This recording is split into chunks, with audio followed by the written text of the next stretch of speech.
Man, that's awesome. 9 kids? Yeah. I can't even fathom the amount of work that a person would have to put in to get that job done. Oh my goodness. Yeah, I mean, my parents did a really good job of like, well, first off, it was very traditional kind of upbringing. My dad worked. My mom stayed home. Like when you have 9 children, like who's watching your children? Yeah. No one. And she was just the ultimate homemaker. Like she stayed home, she cooked for us. I mean, we had, sit down dinners every night. Everyone sat down as a family and ate. At a certain point, she started homeschooling us. So I was actually homeschooled from 5th to 12th grade. Really? Yeah, some of my younger siblings actually never went to public school at all. We were in the Perkiomen Valley School District, and she just didn't love the curriculum. So she's like, I feel like I can do a better job. And it was during the time when there was this act coming out, like No Child Left Behind. Yeah, I remember that. Remember that? Yeah. So basically, like children were just being pushed through. They weren't actually learning and absorbing. And of course, everyone learns at their own pace. And my parents did some research into that, and they were just not comfortable with it. So she ended up pulling us out. So they converted our attic into a schoolroom. What? And she homeschooled us. Whoa, you got a whole story. Yeah, it's crazy. That's awesome. So it's weird now. Like I was talking to my mom last night. My dad unfortunately passed last year, which was just like the most devastating thing. Yeah, I've sorry to ever hear been about through. that. I saw that. Yeah, it was just horrible. So my mom now, it's like I think it's really hard for her. My youngest sister lives with her, but everyone else is gone, and so for her, it's like, what to do now, a new like life. with their time. Yeah. How young is your youngest sister? The youngest sibling is 20. Oh Lord, Something? 27, something like Okay. that. Yeah. Yeah, that's very interesting. Yeah. I didn't know that's what the No Child Left Behind thing meant. Yeah. Like people were just getting pushed through. I think I was one of those kids that just got pushed through, seriously. Or maybe because, yeah, I think it's that, or I just didn't apply myself and you can still like, get pushed Fake it. through. Yeah. Yeah, because I felt like when I graduated, I was like, man, some people, like me personally, I'm speak for myself, you can be a whole dummy and graduate high school. Definitely. Like that's basically, I was Yeah. like sort of a dummy, because I just like, I majored in sports. Yeah. Basically. Yeah, And exactly. that's kind of how it was. Grades didn't really matter. So like we weren't allowed to move on unless we had a B or higher on any test. Oh, okay. So Oof. you just, you moved at your own pace. And it's very much more popular now. Like when I was a child, like it was very nerdy to be homeschooled, Yeah. right? Like homeschoolers are weird. They're antisocial, Now, especially after the pandemic, there's a lot more parents choosing to homeschool their children. Yeah. And there's a lot more ways to do it where you're not like sitting down with your child and like just dealing with teaching them how to read and stuff. Some of them actually have teachers and stuff, but it's virtual or whatever. But How they're did home. you, I'm sorry, go ahead. No, you're good. How did your mom go about figuring out the process of what to do? Do you know? Or did she just like innately know how to guide you? No, they must have done some research. I never really asked her like specifically how, but they ended up finding an organization that was local to us, like in the Souderton area. There was this organization of educators that put together a support group for homeschoolers. So these educators would evaluate our work at the end of every school year. Our work was also submitted to the school district to make sure we were actually learning. And then we joined a support group of other homeschoolers and we would do like gym classes with them, art classes, field trips. So we made friends and we had a support network. Oh, okay. Of So other it's like homeschoolers. a real concise Yeah. effort to get it done. See, I think the average person, including myself, assumes that it's something totally different to what you just described, like a little bit more strict sort of thing, because I think most people, their concern is the engagement with other children, but obviously there was 9 of you, so you're doing it, and you said there was instances where you would get along with the rest of the kids, Yeah. so there's plenty of, I meant socialization. Yeah, With exactly. other kids, because that's really all that you're like mostly concerned with. I think that's what people think is like the most important part of school is the socialization, but for someone like, if that's all you're interested in, that's all I did was socialize. Yeah, I didn't right. do any school. All I cared about was just hanging out with people and doing other things. Right. Yeah, that's cool. And any school district, whatever school district you're like, where you live, whatever your school district is, you can still join their sports and you still can be a part of the teams and stuff like that. Oh. If you choose to. So you're not, completely isolated. I didn't know that. Yeah. Excuse me. I didn't know that. Yeah. It's interesting, right? So this whole episode is about to be about being homeschooled. Wow. Would you do it? Would I do it? Yeah. Like, would you do it if you had If I had children? Yeah, I think I would, honestly. over school? Yeah, I really am grateful that I didn't have to deal with any of the high school drama, the Yeah. mean girls, the cliques, the peer pressure. Yeah. And it gave me a lot of freedom. I started working when I was 11 years old Really? at one of the local horse farms, which is how the whole horse thing started. And I met friends there. I mean, friends that are still my lifelong, forever friends. Were you getting paid? Yeah. Okay. Yeah. Okay. Yeah, now I started working Was there. that legal back then? Or? I don't Was there some know. child law waivers? I can tell you a little whispery about it. That's Yeah, awesome. I don't think it was all legal. Yeah. But Good for you. yeah, I mean, I babysat, I worked at horse farms. So basically, once we were done our schoolwork, that's the other thing, right? You're in school for what, 8 hours a day as a Yeah. student. How much of that time are you actually learning?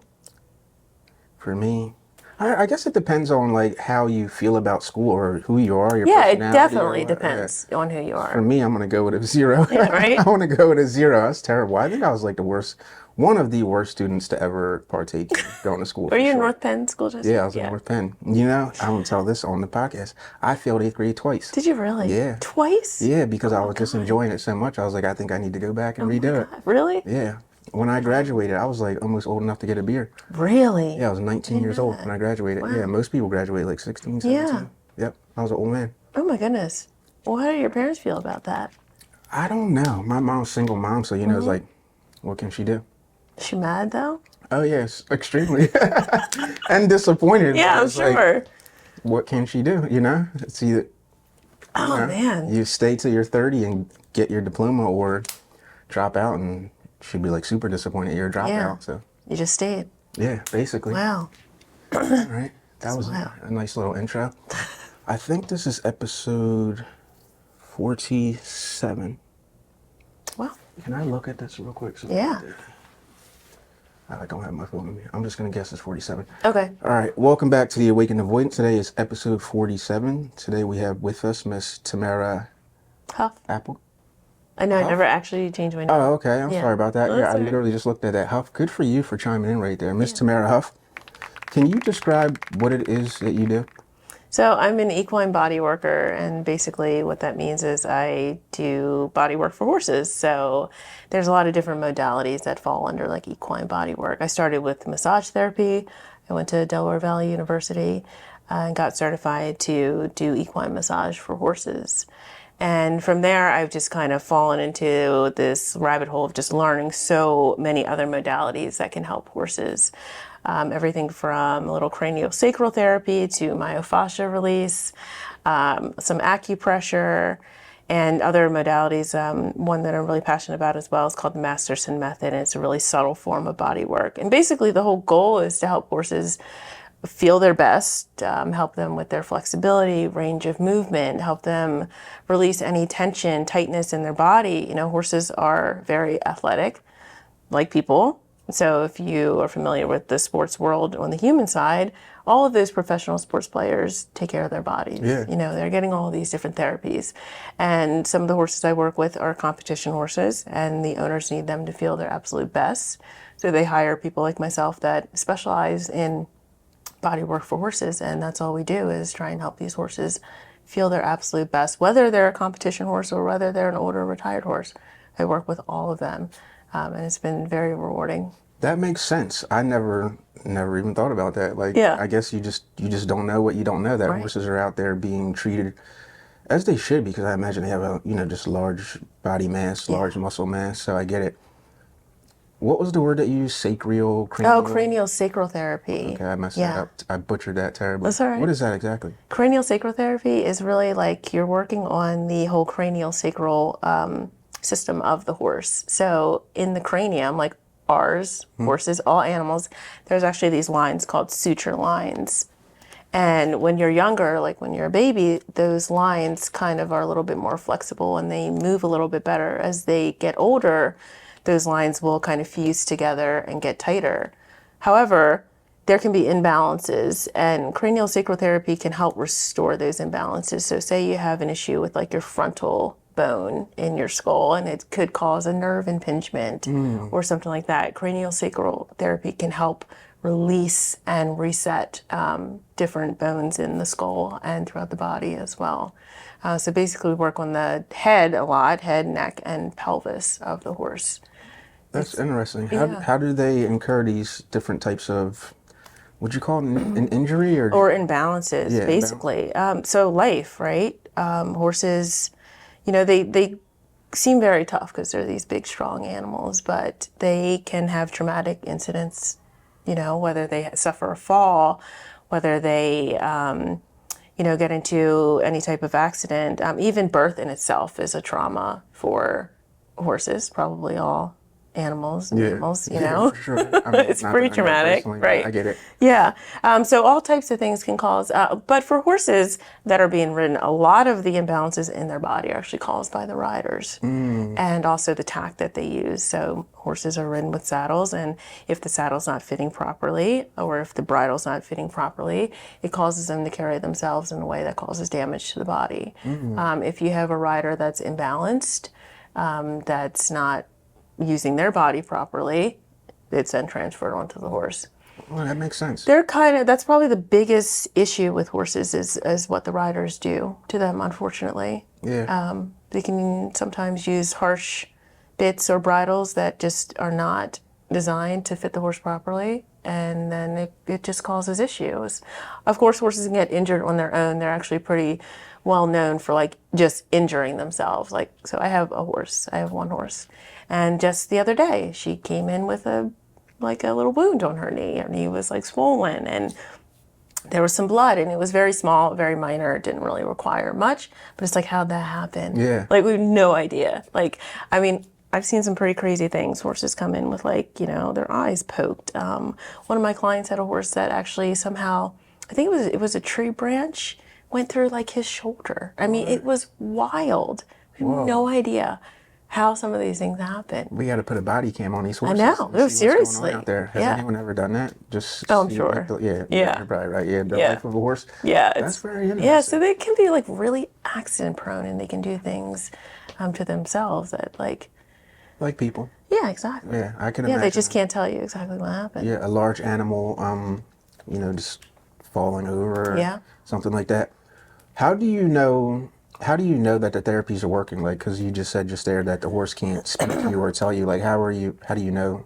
So they don't communicate, of course, in the traditional ways, but they can tell you, right? So there's different signs that we look for as we're working on the horse that are just indicators. And a lot of the indicators are very subtle. Everything from a nose twitch to a blink can tell you that you're in an area that needs to be addressed. Of course, there are louder methods of communication. If there's an area that's maybe very uncomfortable, they may step away, they may pin their ears back, they may kind of look at you. Yeah.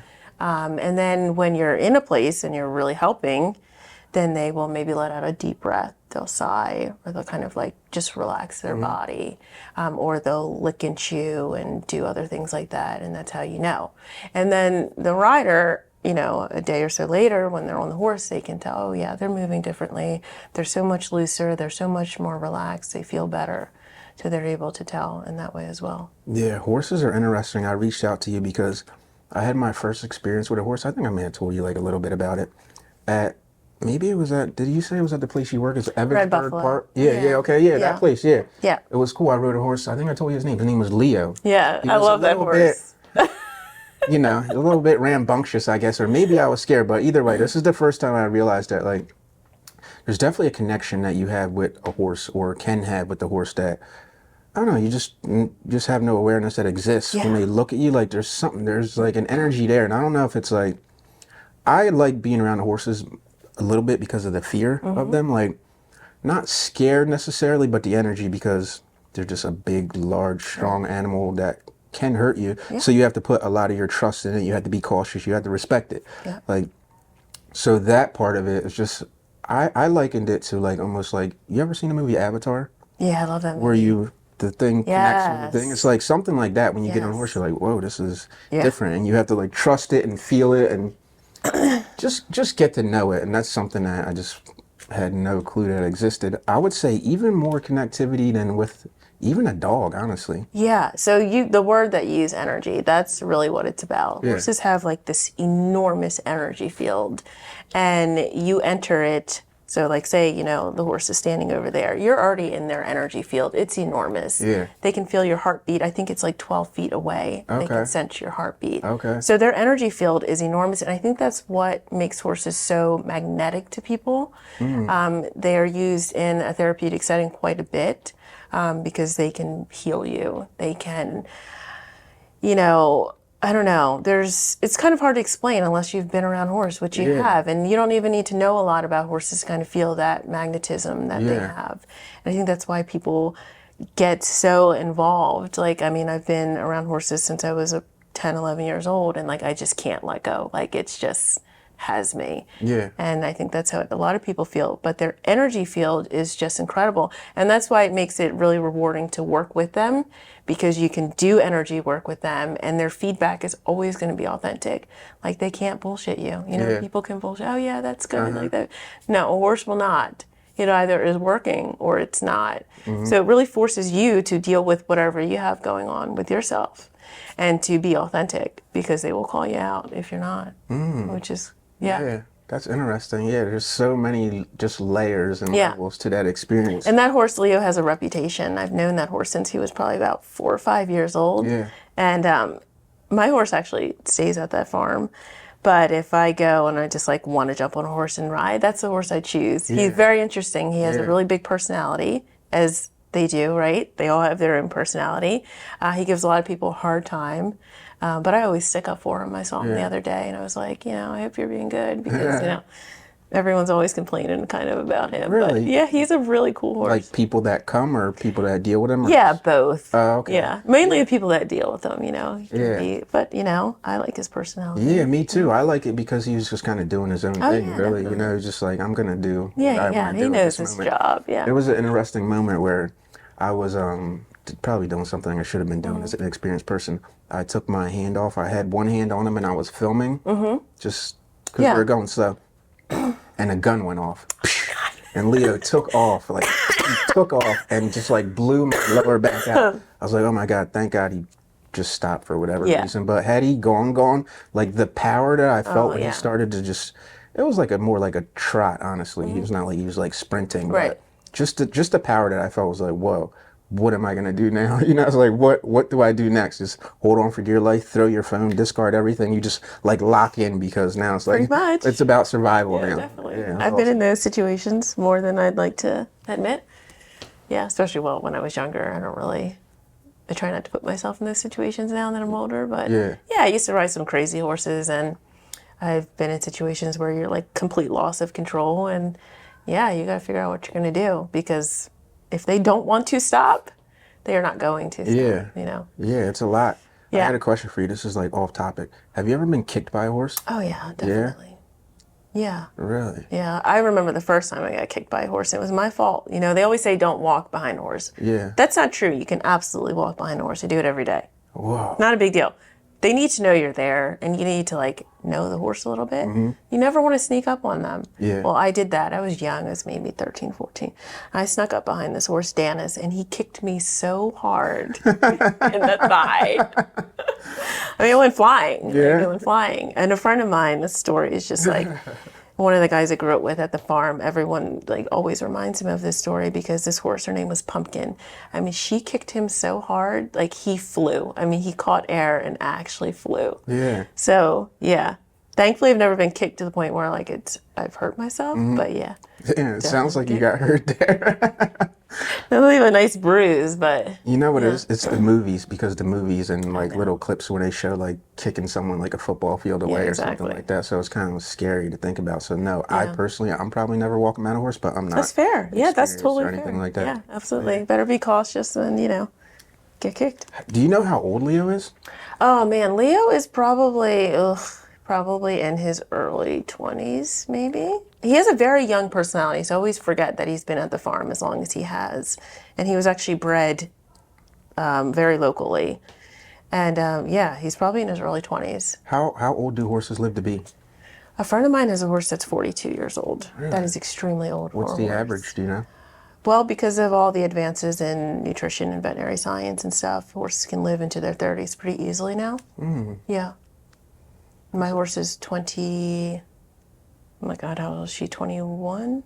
Something like that. Did you get her as a newborn? No, I didn't. So that's interesting about horses. There's the majority of people that I know and work with have gotten horses that they have not known their entire lives. So most of them will come with a past, and you don't know their entire history. What's When a I got, past? Oh, like, a past. I got you. yeah, when I got my horse, she was, I think, 15 or 16. Do you know where she came from? No, that's the Really? thing. No. So I actually was able to trace her back to her original breeders. She was bred in Washington State. Okay. And somehow she ended up on the East Coast. I have no idea how. But I actually did reach out to them because I have her papers. But not all horses come with papers. So I have people that have horses, they don't know what breed they are. They have no idea what they did in their past. They have no idea who owned them. They don't really even know their age, to exact. So that's very common because it's not like with dogs, like you get a dog as a puppy and you keep it its entire life. It doesn't live as long. Horses get moved around quite a bit. And if they don't come with papers and like a clear pass, you kind of don't know exactly what you're getting. That's interesting. Yeah. So what was the deciding factor behind you choosing your specific horse? Because when I see you with your horse, I feel like that's like your horse. She's definitely my horse. Yeah. Like she's a very sweet horse. Like horses, like I said, they have personality. Some horses like people. Some horses are just like, yeah, I could do with you or do without you. She definitely likes people. Like you can call her name and like she'll come up to you. Not all horses will do that. Some horses will make you chase them around the field for hours. Like I've done that too. I actually did not choose her. My husband, who was my fiance at the time, chose her, bought her for me as a surprise. Oh, okay. I knew her. Yeah. She was at the farm where my horse is now. And the guy that owned her was a lawyer and decided to get into riding as an older adult in his 50s. And he had some accidents on her. And the one time he fell off or got thrown and he broke his nose. And his wife wasn't not into horses and she was like, you need to sell this horse. And I had ridden her, like just taken her for a ride in the past. I knew who she was. So I liked her.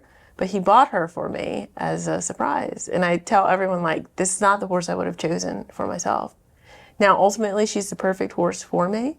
Like, I don't have a ton of time. And if I don't ride her for, a while, I can get on her and we can go down the trail like we did it yesterday.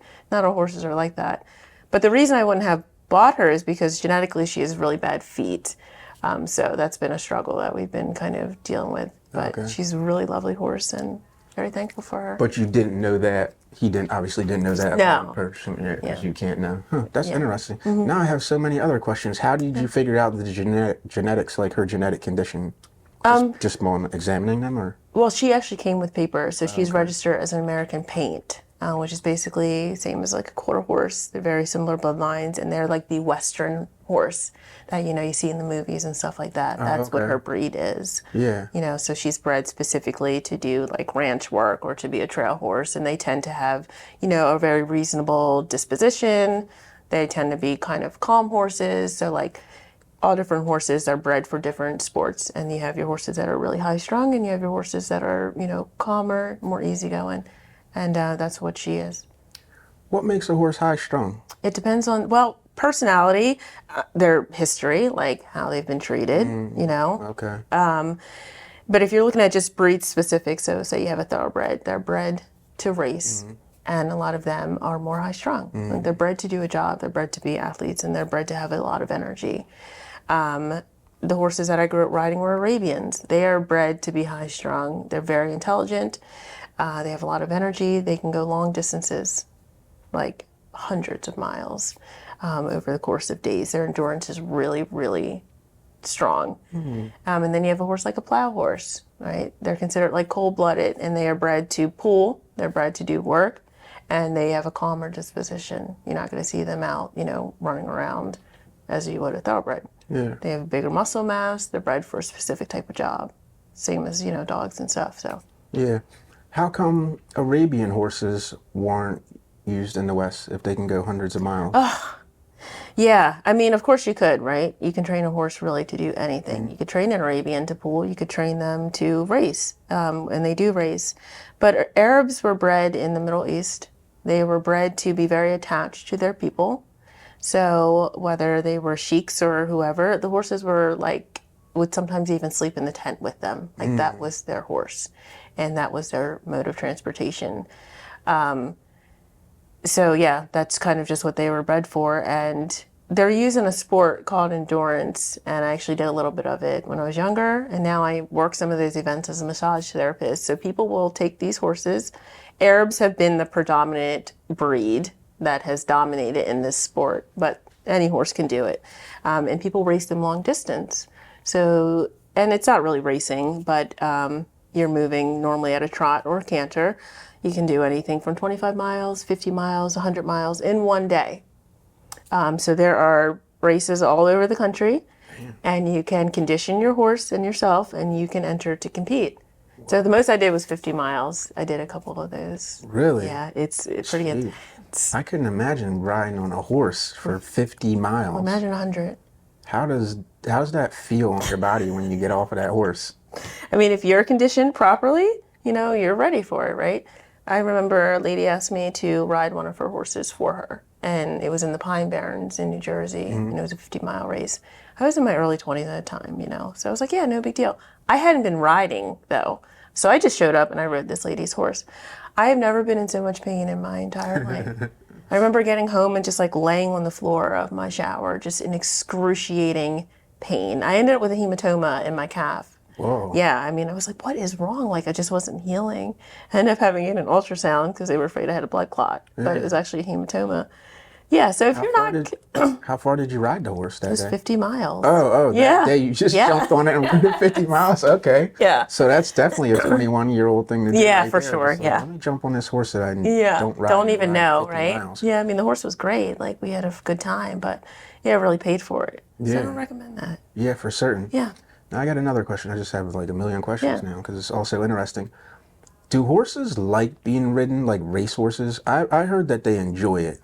It really depends on the horse. I have definitely met horses where you can tell, like, they'd rather not, right? Maybe they've had bad experiences in the past. Maybe they've been mishandled, or people have ridden them in saddles that don't fit, and it makes them anxious, Like, say you go to put a saddle on a horse that is just so uncomfortable, right? Maybe their back is sore, maybe they've just had so many bad experiences. They will show you signs and try and move away and like pin their ears, and they will just get completely anxious. And that's a sign like maybe you shouldn't ride this horse. Yeah. Or maybe you need to figure out what's going on with them. Other horses, you can tell like they absolutely love it. You get on them, you go out for a ride, their ears are up, they're looking around, they're kind of happy, they're relaxed. So yeah, it really depends on the horse. The funny part about thoroughbreds is there's so many of them that don't make it on the track. They just don't want to run.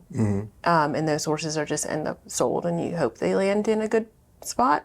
But there are a lot of thoroughbreds that end up in rescue situations because they really don't have any value, unfortunately, if they don't want to race. So there's a lot of controversy in the thoroughbred racing world because of what happens to the majority of horses. So the ones that you see in the derbies and stuff, they are the minority.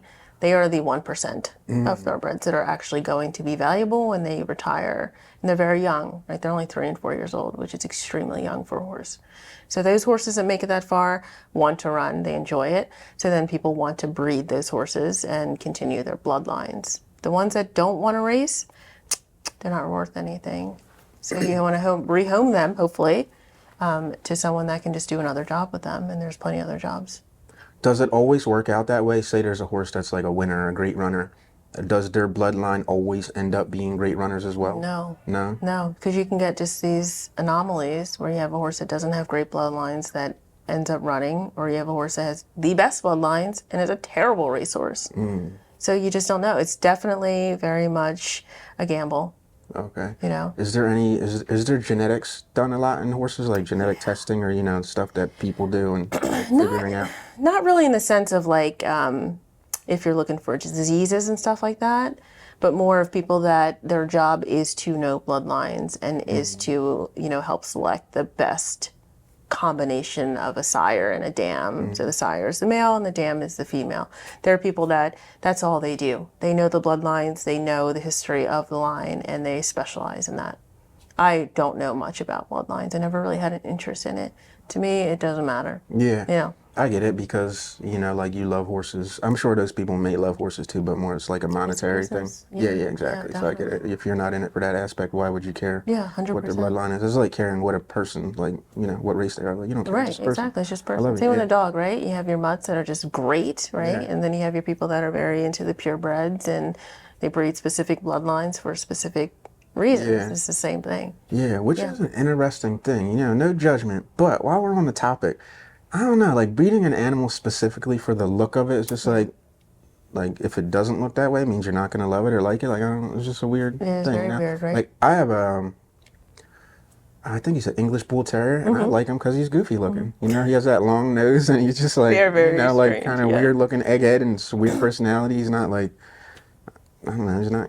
I guess he's cute. I don't know what people think, but you know, like I just like the uniqueness about Yeah. it. Yeah, that Yeah, part of it. and that's how people are with horses, right? They have their breeds that they just like, and other people are like, oh, I don't really like that breed, you know? Yeah. But to me, it's about the horse, and I really don't care what they are. I like Arabians because that's what I grew up riding, but you definitely need to have the time to ride them. They do tend to enjoy being ridden, they do tend to have a lot of energy. And yeah, you have to be kind of a little bit knowledgeable about what you're buying if you're looking for a specific breed of a horse. Do the horses know that they're racing? Like, are they aware? Are they aware? This might be a dumb question. Are they aware that they're racing other horses? You know, that's not a dumb question at all. 100%. Yeah. Yeah, they can be extremely Okay. competitive. Yeah. So, like, I'm not a race person myself, but I have been on the trail with friends when I was younger, and we would race each other. Like, 100%. They know they're Okay. racing. They get Okay. really excited. They get very competitive. Sometimes they'll even try and bite at the other horse so that they don't pass them. Like, yeah, they definitely, Okay. yeah. That's interesting. Yeah. Yeah, it makes sense too because you know the energy and Yeah. yeah, Yeah. yeah. I was always curious if they're aware of just that fact. So, Yeah, I don't know about in every instance, every horse, but from my experience, yeah, they sometimes know. And then you have horses that just like you want them to race, and they're just like, I don't, what are we doing? I don't feel like this, and they just Yeah. won't run. Yeah, that's So yeah, so interesting. yeah, Horses are super interesting. they are. I feel yeah. like every person, based upon my experience, like you know when you experience something that's like really joyful and exciting, you want it for everyone. I feel like every person should like ride a horse. I tell people all the time, like go ride a horse. If you never did it, like Yeah. why have you never ridden a horse? Yeah, You know? 100%. Like, And like for us locally, the best place I can recommend is where my horse is. It's Red Buffalo Stables in Collegeville, and they've been in business since '97. That's when I started working there. This very young child, yeah. and they're still in business. How old were you? No, I'm just I kidding. know, 11. Yeah. They're still in business, and they're the only place in Montgomery County where you can just go rent a horse and go out on a trail ride. Okay. They're always guided, Yeah. so you always have someone with you. But a lot of places have gone out of business. The liability is very high. The insurance is very high. But this place has been around forever, and you don't have to have any experience. The only guideline is a weight limit of 250 pounds. Yeah. And you need to show up in appropriate attire. But yeah, you go out for an hour trail ride like you did, and you get to experience horses. And these are the best horses to experience because this is what they do. They're very calm. They're used to their job.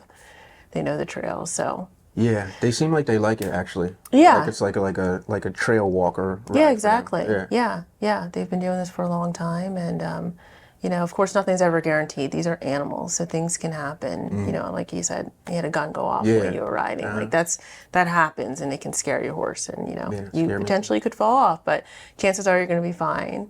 Put a helmet on. I like that. Chances are you're gonna be. Chances are. Did you're we gonna wear be fine. helmets when we rode? I don't know if you did or not. Oh, okay. Yeah. Okay. I think it's 18 and under is mandatory. Okay. Yeah. I don't think that I had a helmet on when Yeah. I rode, Yeah. but it didn't really feel dangerous necessarily to me. Like I know there's a danger there that exists in everything, every aspect of life, but due to the speed, I think, and whoever was leading, like you know, I guess guides can be different too as well. Yeah. Like we had a pretty good guide. I don't remember who the young lady's name was, Okay. but just like a good guide, and it just felt comfortable. You know, it Right. felt like she was like guiding all of us and talking to all the horses and making sure that we were all in line. It wasn't like she was just up there just going, Yeah. and, you know, just leaving us behind because that would have been like awkward for me. I'm like, hey, I don't know what I'm doing. Yeah, Can no. you we get would- closer yeah. to me, please? Yeah, absolutely. Yeah, so it was cool. Yeah. That was a perfect segue into promoting that place. Yeah, Good for yeah, you. it's a great And place. it's called Red Buffalo? It's called Red Buffalo Stables or Red Buffalo Ranch. They actually Okay. just kind of changed ownership, but it's known really as Red Buffalo Ranch. And I think the social media page is probably still Red Buffalo Ranch. Okay. They do like an amazing summer camp during the summer for 8 to 14-year-olds, and then all year round they're open for trail rides. So Yeah. you call, make a reservation, and get the details. I had such a cool experience that I honestly considered like seeing if I could just sign up just to help out, just to be around horses. Yeah, yeah, absolutely. And people do that Okay. for sure. Yeah. So basically you could learn, the whole business inside out, right? If you show up there and you're working, you learn how to feed them. You learn how to, put a halter and lead rope and lead them and to groom them and tack them. Like you learn all of it. And then eventually you learn how to ride and how to lead rides. And I mean, that's how I learned. Yeah. Yeah. Were you scared initially, like being around horses as a child? I don't think so. I don't remember ever really having fear. And some people are just deathly afraid of horses. Like this one nurse that I work with, she's in probably her early 60s, and she loves horses, right? She just like wants to walk up to one and hug it, but she is scared to death of horses for like no reason. Like obviously if you were a young child and you rode and you got thrown really badly, like, all right, maybe you're going to be scared, right? She's never had a bad experience, but she's just scared. And some people they're intimidated by their size. Yeah. Maybe they saw something on TV that, made horses look dangerous, and they're just scared. So, I mean, even if you're scared, just go there and just pet a horse. Yeah. Right? Just touch a horse and. Yeah, it's an interesting feeling. I think the fear is like what helps you connect with the horse personally. Like I know you say you don't fear it, but like there's something there that exists. Just like maybe I'm using the wrong word for it necessarily, but like a reverence or just like a respect that you have for the size of the animal and its existence. And again, the fact that it can hurt you, 100%. but you never get the feeling that it wants to hurt you, Right. but you're just aware that it can hurt you. Right. I mean, I tell people all the time, like horses pretty much want they're not looking for smoke, right? Horses want kind of just a relaxed environment. They seek homeostasis. They seek peace. They're not just like out looking for trouble for the most part. So if you bring that same energy, but you have to be aware, it is a respect thing. I mean, I work around horses that I don't know very well all the time. And because I've been around them for a very long time, I understand how to conduct myself and understand how to read their body language. But they will kind of generally warn you if something is not right. And as long as you are cognizant of that and react appropriately, you can pretty much keep yourself safe. But like take a young horse, for instance. A couple of horses I work on are young. They're like 3 and 4 years old. Sometimes they're not even aware of where their body is, right? Something catches their distraction and they may like step on your foot. They're just not paying attention. So a lot of times if you get hurt, it's because the horse is distracted and they're not really paying attention and you haven't moved out of the way fast enough or you haven't picked up on that. Yeah. So you do need to like be aware of the fact that they can spook very quickly, very easily, and they can startle into you or maybe do something stupid.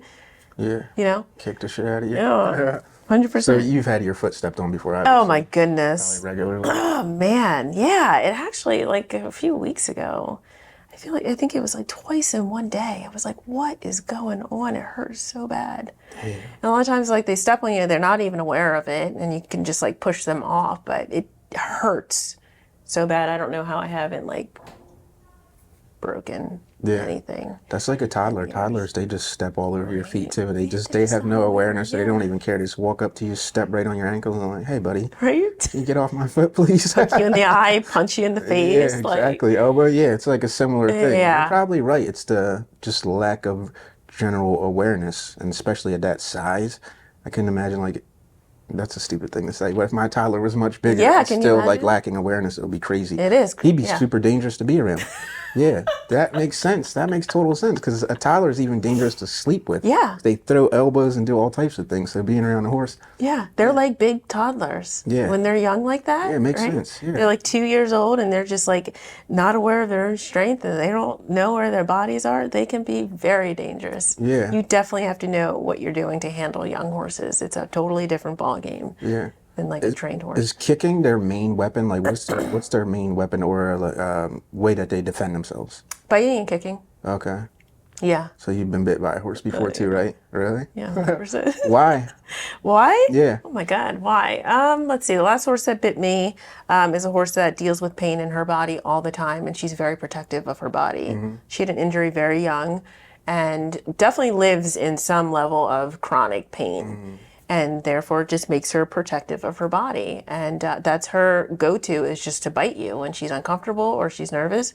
She'll just bite. And I just didn't move fast enough, and she got me. Yeah. Yeah, where'd she clip She you?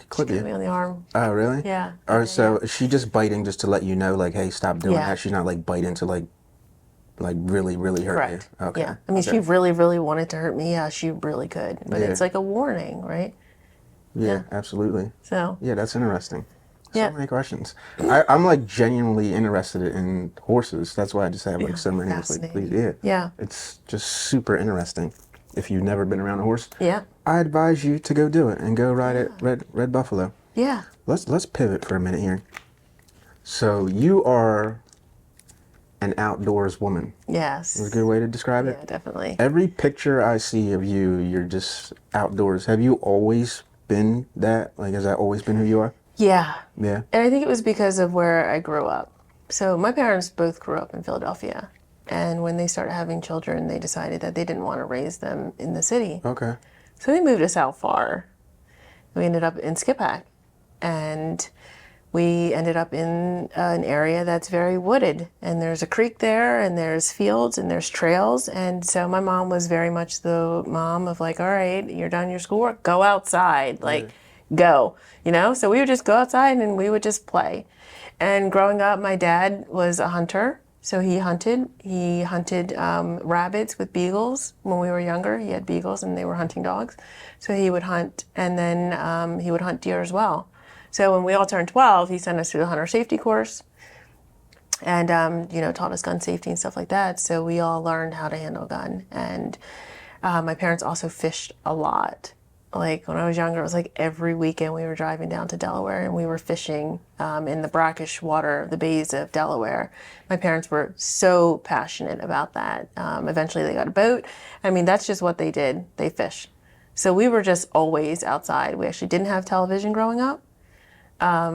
So yeah. Yeah? Yeah. Okay. So it was like, read a book. Read a book awesome. or go outside. And so that's just how I grew up. And like I said, when I was 11, I started working at that farm and then other farms, anywhere I could ride my bike to. So there were about 3 farms locally that I could bike to that were like safe enough. My older brother and I actually got into horses together. And we would bike to these farms and we would work for like a lesson, or a little bit of money or whatever. We'd work, and that's what we would do. So all year round, that's what we did. That's interesting. This is interesting podcast. Are your siblings, I know there obviously there's variation of people, but maybe personality, energy, are your siblings like you? Some of them are. Yeah? Yeah. Okay. So my one brother and I, we're very close. We hunt together. We fish together. Most all my siblings are outdoorsy in one way or another. My youngest brother actually is a truck driver. He drives horses professionally in a tractor trailer. He transports them up and down the East Coast, and actually he was just in Texas, I think. He's all over, and that's what he does. So he will take these race horses or these very high-end performance horses, and people pay them to transport them all over the place. So that's what he does. And he learned how to handle horses from working with me at this farm. My That's awesome. sisters, and my other brothers, most of us volunteered at one point or another. There's a farm close to us called Sebastian's, and it's a therapeutic riding facility. Back when I was younger, there weren't that many therapeutic riding facilities. Now there's a lot more because horses are so healing. People have learned how to help people with physical disabilities, mental disabilities, learn how to be around horses, how to ride them. And it's a very popular thing now. But when we were younger, there was like this one farm and it was very close. So a lot of us volunteered there at one point or another. But I would say, the majority of us do enjoy being outside, doing outdoors things. Yeah, it's like I feel like your upbringing or experience kind of obviously made you who you are, but you just like you know, like a nice, wholesome person, just because all the things that you said, like you didn't have TV growing up. Right. Okay, that's something. You were raised around your siblings. You Yeah. were outdoors. You were Yeah. homeschooled. Like all these a slight deviation from the normal way Yeah. society brings up their kids. Like even my kid, he's like watching a tablet Right. sometimes. You know, like don't love it, but it happens. Right. And just the way things have evolved, they're like I don't even know how much of that experience even exists anymore for a lot of people. I'm sure it does for some, but Yeah. it seemed like it worked for you. Yeah. Like, you know, I Yeah, would, definitely. I'm grateful, yeah, for my upbringing, 100%. yeah, Yeah. absolutely. You just, you know, nice person. You know, like your energy. I don't know. I don't want to go in that direction because I'm like, you know, anytime you talk about something, it's like sort of a projection of your own reality. Right. So when I'm like thinking about something, I'm like, well, maybe that's just me. Maybe I consume too much media because I'm always on it and just Right. seeing negative stuff. But, Right. you know, Yeah, it's easy, I think, too, unfortunately in this day and age to get absorbed in all the negativity that is out there. And, but, yeah, that's not reality, yeah, right? yeah, It's exactly. not your Yeah, reality. yeah. It It's doesn't someone have to be else's. at It doesn't least. have Yeah. to be, right? You get to choose what you consume and you get to choose the people that you want to be around. And thankfully, like I was given the tools to, be around people that were going to just be beneficial for me and be good people that had the same kind of morals and thought process or whatever. Yeah, and Yeah. desires and goals. Yeah. How old were you when you, I don't know if you even have the answer to this question, when you shot your first deer? Do you recall? Yeah, Is I that actually like a didn't memory? shoot my first deer until I was an adult. Okay. Yeah, so when I ended up meeting my husband, we got married. We have a place in the Pocono Mountains. So some of the pictures you see are from up there because Okay. it's on Pennsylvania State Game Lands, and we do a lot of hunting and fishing up there.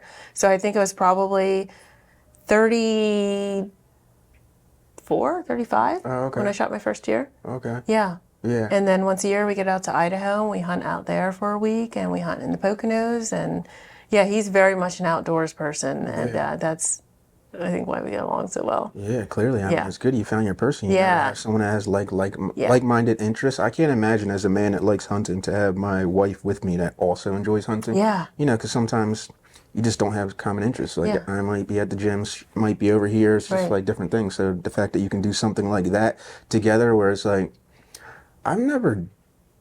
Can you describe actually? I'll just ask you to describe what it's like to.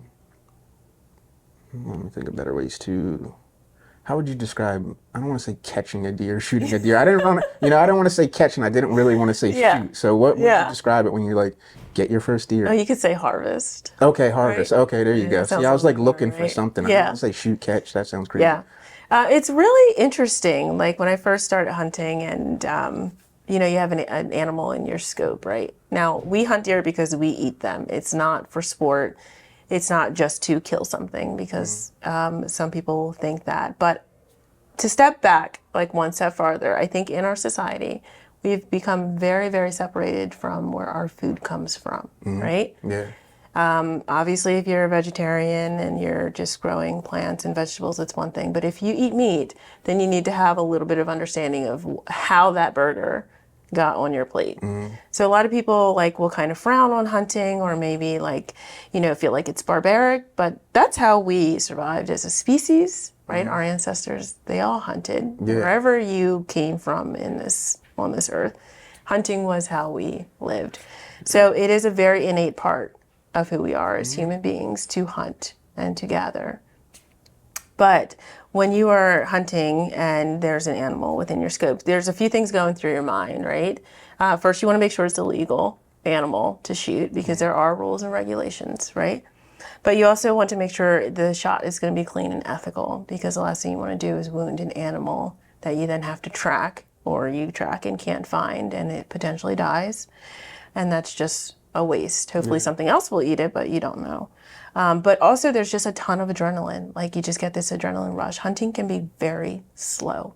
You can sit or hike for days and hours and not see anything, Yeah. or not see anything that's legal. So when you finally get that opportunity, your adrenaline is like through the roof. You're trying to think of all the things that you need to be thinking about, and then you're also trying to make sure you're within a good range, your gun is level, your scope is level, and your shot is good. And I've been in both situations where the shot was not good, and then I've been in situations where the shot was perfect. But basically, it's just a huge adrenaline rush. And I don't care who you are, how long you've been hunting, even old timers will say, like, yeah, they started shaking.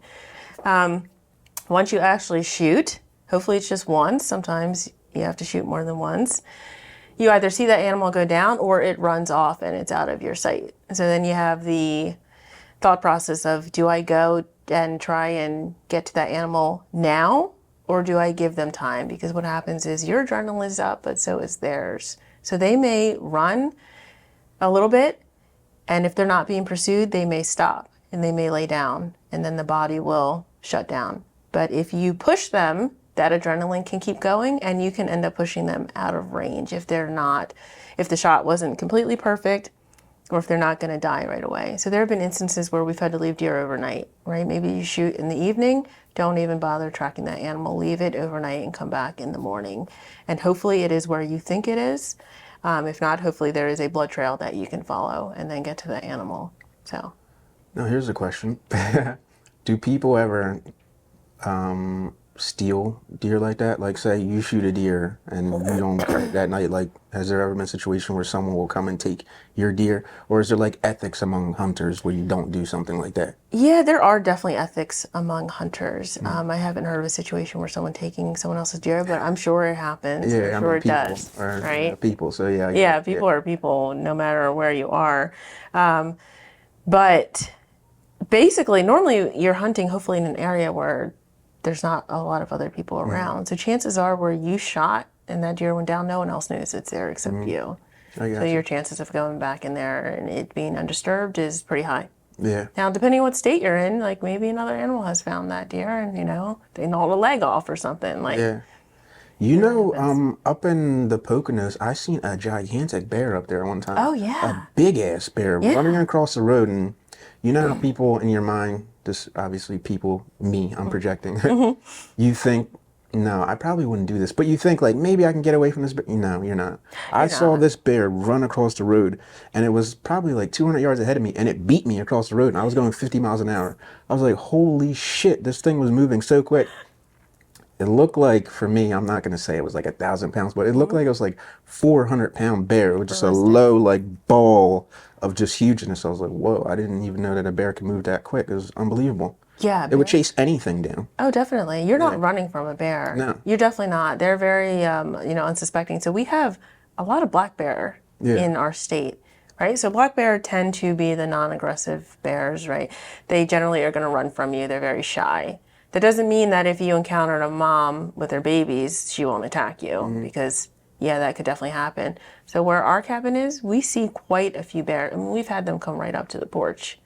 My father-in-law is actually a really good bear hunter. He has had more luck killing bear than anyone I know. Oh, yeah? And bear meat is some of the best meat I've ever had. Oh, yeah? I had one opportunity to shoot a bear, and I was getting ready in my tree stand, and I got in there a little bit too late. You should really get in there when it's still dark out, so that when first light comes, you're ready to shoot. And I was late, right? So I was still getting dressed, right? I wear all these layers when I'm in a tree stand. Like, I get cold pretty easily. So I was still like getting dressed, and this bear comes running out of the woods, and I'm like one arm in, one arm out. Totally missed my chance. Yeah. That was like my chance. And I've never got another chance. Really? Yeah. So is it that unusual to see one up there? They're smart. Where They're were you at when that evasive. happened? I was in the Poconos. Oh, okay. Yeah. They're very smart. They can be very evasive. They have a great sense of smell and hearing, so they can pretty much evade you really well. But hopefully you're in a position where they come out and you can shoot it. And my father-in-law has just been like that person, where he's just shot, like I said, more bear than anyone I know. I don't know. Yeah, they are interesting for their size. They are kind of elusive, like the way they move, even though they are quiet. big. Yeah. Yeah, like a bear can like walk, 100 yards from you in the woods. And if it's like thick and you don't see it, you won't even hear it. It's kind of amazing. Yeah, that's interesting. And some of them do get to like 300-400 pounds up there. This one I seen, it was huge. I'm telling you, it was huge. It just ran across the street. Like, I'll never forget it. Like some things you never forget. Yeah. I never seen that in my life. I just didn't expect it. I was like, holy shit, the bear beat me. Yeah, definitely. And I didn't even have to slow down. Right. It just beat me across the road. Yeah. Unbelievable. Yeah. So do you eat factory farming at all? Like, are you into it at all, or do you? We do. Yeah. Okay. So deer are very lean. So we will get things made out of our deer, like anything from sweet sticks to scrapple. Venison scrapple is really good. But we also do a lot of just ground. My husband will grind it and he'll add some pork to it because it is very lean. But I love beef, like I do. Ideally, I'd like to buy all the grass-fed, grass-finished beef, but it's not that affordable. Yeah. So we do buy some just traditional, probably factory farmed. And, I don't love the thought that it is factory farmed because there are a lot of things I think we can do in our country to improve our meat production. But I do love beef. But we do eat mostly venison because that's what we have in our freezer. Yeah, I naturally assumed that that's what you were eating. What, venison? Because why not? Yeah, I saw you definitely. had a picture of you shot like this big. It was in 2021. I don't know if you remember. It's like what point it was. Isn't that how you describe them? Whether it's a 8 point or 6 point. Do you remember what it was? I think that was my 10-pointer. When it was the Okay, biggest yeah, it was a buck big I've ever one. Yeah. shot. Yeah, it's Gigantic beautiful. rack. Yeah. So like, of course, we eat the meat, and then we will, if they're really nice like that, we will get the deer mounted. So like, our house is. Did you get that one mounted? Yeah, definitely. Yeah, I imagine he's because that was a big old one. Yeah, we have. Where was that so at? many. That was in the Poconos. Oh, okay. Yeah, it's Nice. a beautiful buck. Yeah. Yeah. So I actually got 2 deer this year, up there as well. Yeah, smaller ones, but yeah.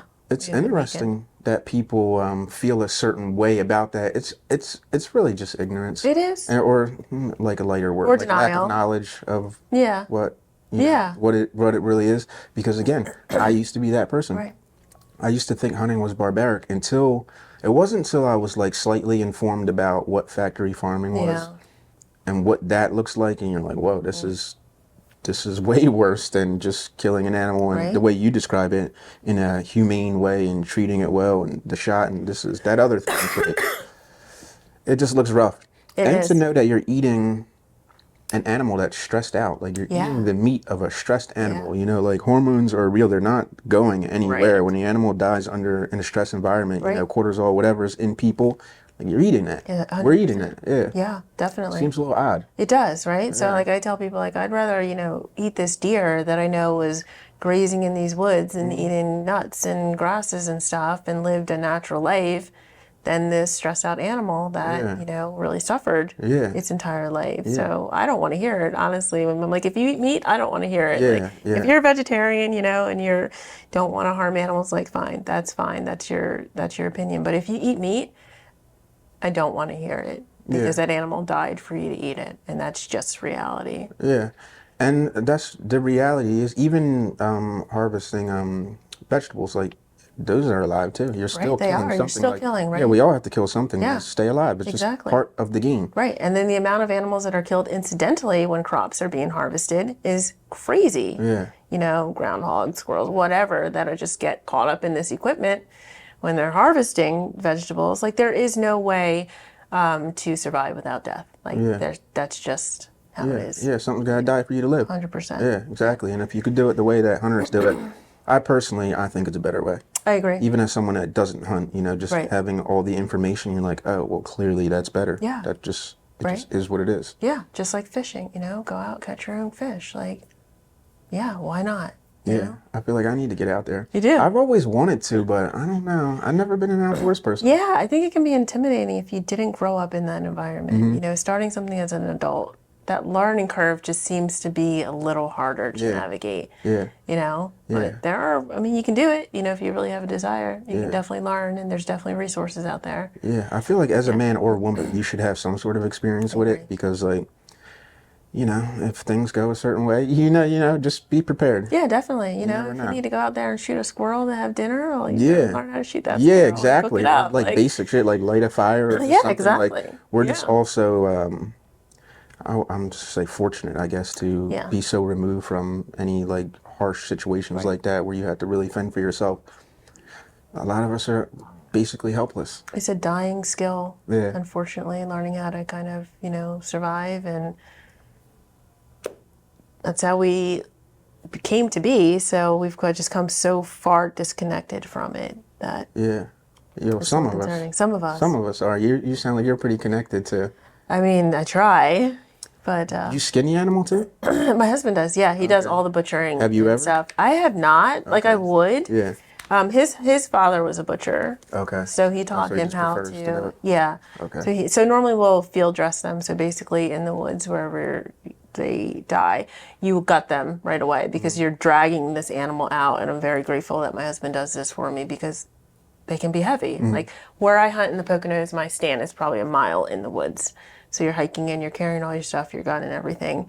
And then when I kill an animal back there, like it has to then be drug out. And that is not easy. Yeah. So you definitely get the guts out and everything immediately. But then you're still dragging this, 100+ pound animal out of the woods. And then you have to hang it, and then you have to skin it, and then you have to cut it up. And you How have to do you cut hang it? We have like a hoist Okay. pulley. Yeah, I was curious. I'm like, I know nothing. Yeah, and it can hang for days. Like when the temperatures are good, you can even like age them a little bit and let them hang for a few days. Okay. You Yeah, mean and like cut 'em out. like a cool temperature where it's not going bad or Yeah. something like that? Oh, Yep. okay. Or you can pack them with ice if it's not as cold as it needs to be. Yeah. That's super interesting. Have you ever drug one out for like any amount of distance just to Yeah. like see what it Yeah, feels I like? did this year. Yeah. Yeah. Yeah. Okay. How far Yeah, it's does hard. work? Yeah, definitely. It's definitely work. Yeah. I wanted to shout out your husband for backtracking again, like a super boss move by purchasing a horse for you. Like yeah. not many men can say like, Yeah. I bought my wife a horse, but, Right. like you might have got your puppy or something. I got a whole horse. So Got a whole horse. shout out to him for that. Yeah, definitely. That's an interesting move too because, what if it didn't? Yeah. What if it Yeah. didn't work out? That's I like a know. super gamble. That's like a man thing to do, I think. Yeah, Just, like definitely. take this risk, but it worked out. It so worked out, yeah. for you. Yeah, and he's not really a horse person, so he's actually allergic to No? horses. Yeah. Whoa. He likes so them. much more interesting. Yeah, and he actually worked at the farm with me for a period of time there. He likes them. He likes to be around them, but the dander and stuff, the hair, will give him like asthma if he's not careful. So he has to be very careful. Okay. Like he can ride a horse, but he can't have the hair all over him and stuff like that. He has to be very cautious. I so. didn't even know that was a thing. Makes Yeah, sense so he's then. actually kind of allergic to deer as well. So Oh, okay. yeah. So you just got to push through it. yeah, That's just try and interesting. keep the hair and stuff off of him. But yeah.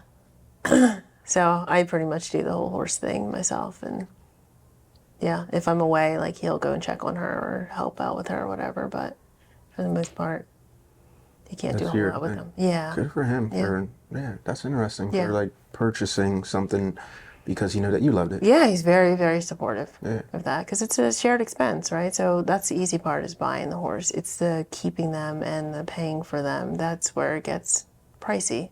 Yeah. Because you Yeah. have to, unless you have a farm, you're paying someone to take care of your horse. And my horse is boarded, so someone else feeds her every day and has eyes on her every day and puts her blankets on her and stuff like that. If they're at your house, you do that yourself.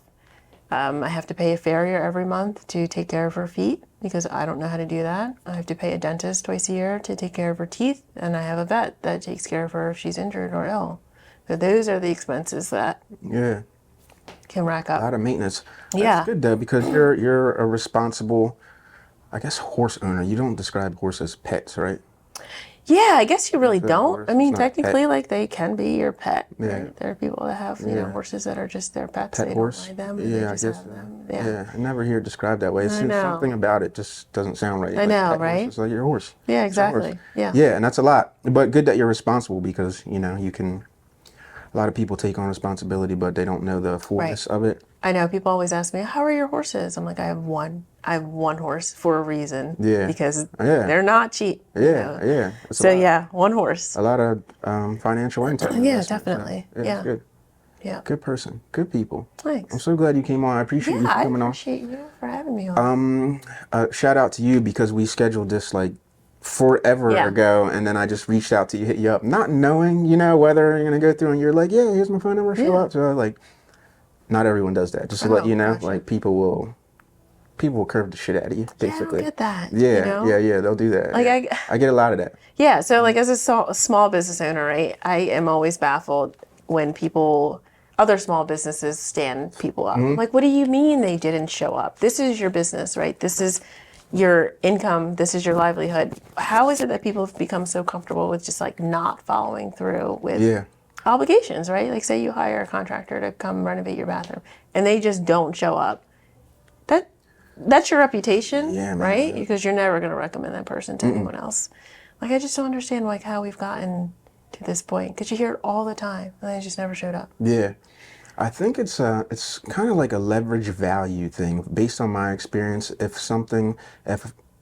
in a situation, you know, like if I'm not bringing, like even in a situation, like Right. you come on, you're helping me more than I'm helping Right. you. So if the value isn't quite there for someone, they're like, I'm just not coming. Wow, You know, so weird. I think that's it. You know, I could be wrong, but Maybe. thank you so much for coming. Yeah, Yeah, I hopefully I appreciate am you wrong. for having me. Yeah, this is Yeah. awesome. Yeah, definitely. Good times. Yeah, That's it. absolutely. Cool. All right. Awesome. Thank you so much.